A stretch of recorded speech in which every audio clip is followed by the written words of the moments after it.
What's up guys, my name is Idan and welcome to my channel. Today we're doing a $1,000 gaming PC challenge, but this challenge is different.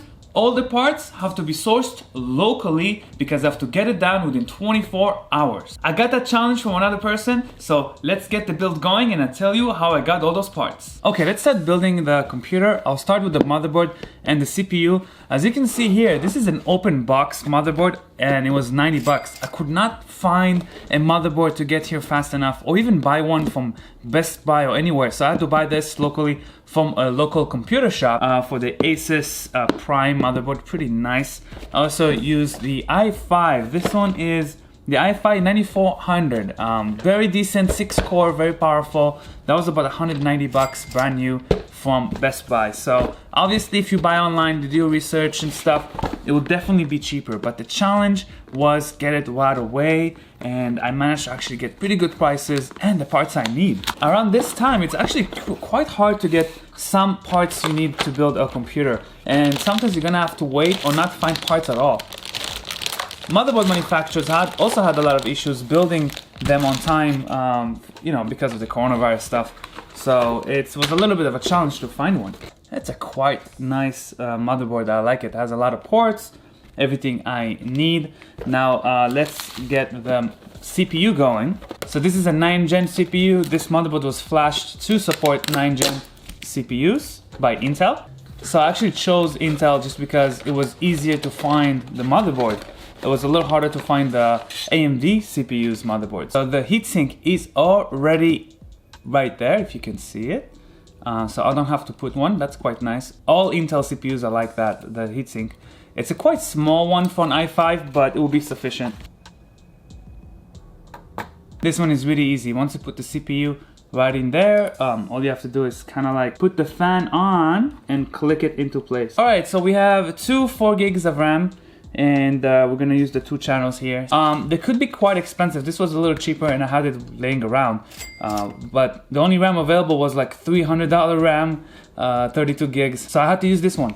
All right, let's install the second RAM now. Take advantage of our dual channel. All right, we're all done with the motherboard. Now we can unbox the case as well. So I chose this case. It's a $100 case. It's by Corsair. It's really nice because it has RGB lights and also the inside is all clear. It has a clear glass here. That's really nice. It'll be easier for me to install it as well. I'm gonna go ahead and take the glass out and putting the motherboard in. Actually, I might put the power supply first.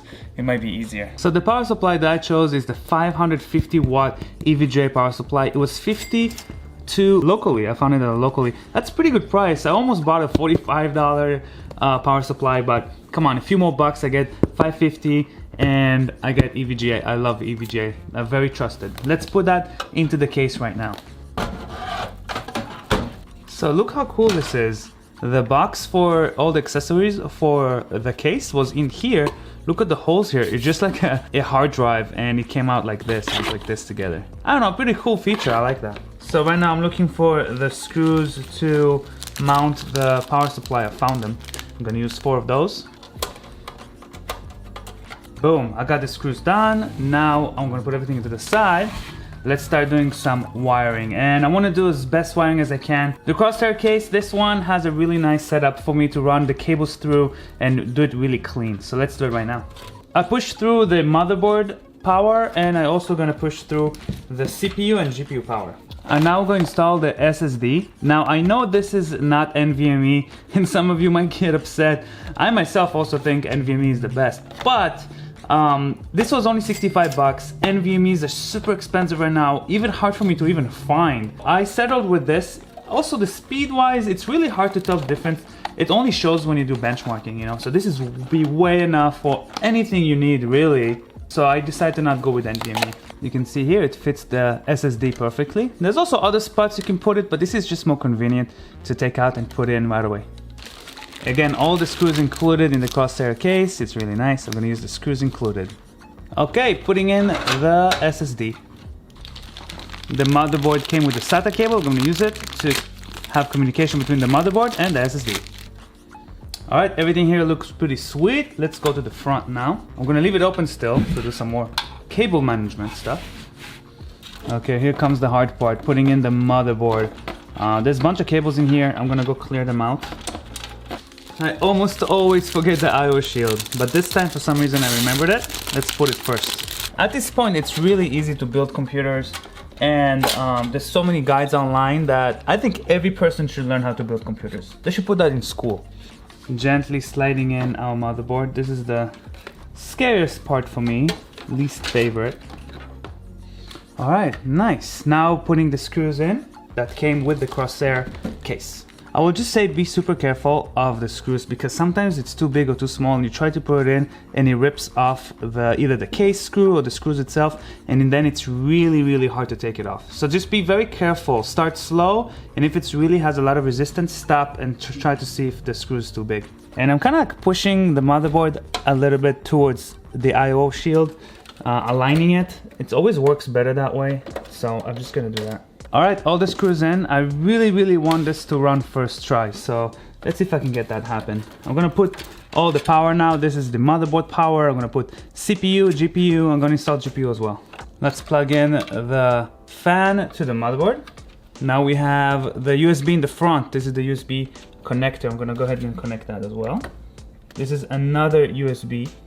I believe that's for the LED RGB light connection. Now this is the little tricky part. Those things connect to the motherboard, and that's what makes it turn on and off and have the LED notification about the hard drive or SSD and the notification about the computer on or off. Today's GPU is 1660 Ti. It was 290 bucks. You can see right here locally. It was $299 at Best Buy, but I found it $10 cheaper. Every dollar helps with this kind of challenge, you know. It's only $1,000 to build a pretty decent, powerful gaming PC. Now we have the TP-Link Wi-Fi card, so we can have a dual channel Wi-Fi. I like the good stuff, I don't like the USB. This one works really well. Let's give this GPU some juice with the PCIe power. First try. Oh, nice. It's so quiet too. Look at the lights. I think we'll be able to control those from the USB. Sweet. All right, I install a keyboard and a mouse. Let's see if it turns on. And if we're gonna see anything on the screen. Boots, yes, it boots, great. Now let me set up Windows in here. I'm installing Fortnite right now. Everything looks good and fast, very good. I can't wait to play on this to see how it looks like. All right guys, we're on. And Fortnite is on and pretty smooth. Everything looks pretty good. I like it a lot. Look at those fans, beautiful. I had to use an adapter to use all three because there's only 2 places for fans, but I had the adapter. But yeah, this is awesome. Very smooth. That 1660 Ti will be able to play a lot of games for many years. Let's go. All right, it's all done. The computer is all ready. It's a really nice gaming PC. I think it will last a long time, and it will run any game you want pretty much on pretty high settings, even maybe 2K and maybe low FPS 4K, which is pretty cool. And our total came up to $1,033.25. But remember, this is all sourced locally, and unlike going online and you know you do your research and then you wait for the items, it might be a little cheaper. But it's pretty cool that you can actually do this. Just go buy all the parts locally and build this computer. Don't forget to like and subscribe below. Hit that bell to see my next video, which will be a very interesting one. And I'll see you guys next time. Peace.